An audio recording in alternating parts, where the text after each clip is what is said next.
Neat పరీక్షపై కాసేపట్లో సుప్రీంకోర్టులో విచారణ జరగనుంది. సుప్రీంకోర్టు చీఫ్ జస్టిస్ చంద్రచూడ్ ధర్మాసనం విచారణ చేపట్టనుంది. గత విచారణలో కేంద్రం, ఎన్డీఏ, సీబీఐకి సుప్రీం నోటీసులు అందజేసింది. తాజాగా దీనిపై కేంద్ర ప్రభుత్వం సుప్రీంలో అఫిడవిట్ దాఖలు చేసింది. నీట్ యూజీ పరీక్షలో అవకతవకలు పరిమితమేనని కేంద్రం అఫిడవిట్లో పేర్కొంది. కాగా నీట్ యూజీ 2024 పరీక్ష పేపర్ లీక్ కావడంతో దేశవ్యాప్తంగా గందరగోళం నెలకొంది.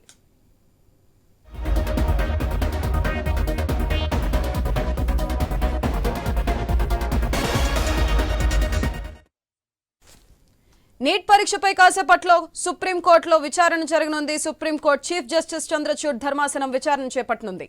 గత విచారణలో కేంద్రం, ఎన్టీఏ, సీబీఐకి సుప్రీం నోటీసులు అందజేసింది. తాజాగా దీనిపై కేంద్ర ప్రభుత్వం సుప్రీంలో అఫిడవిట్ దాఖలు చేసింది.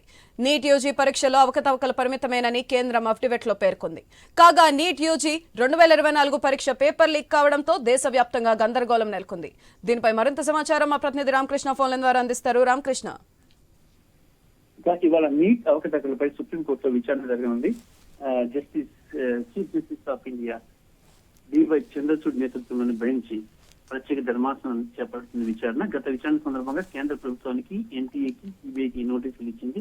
మరి కోర్టు కూడా కేంద్రం కూడా కోర్టుకి అఫిడవిట్ దాఖలు చేసింది.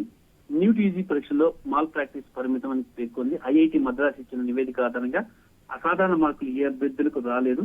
నీట్ యూజీ కౌన్సిలింగ్ ను జూలై 3వ వారంలో ప్రారంభిస్తామని కూడా కేంద్రం చెప్పింది. మళ్ళీ నీట్ నిర్వహించాలనుకోవడం లేదు. సుప్రీంకోర్టులో ఈ విషయాన్ని పేర్కొంది. ఒకవేళ మళ్ళీ నిర్వహించాల్సి వస్తే 23 లక్షల మంది అభ్యర్థులను ఇబ్బంది పెట్టడమే అవుతుంది.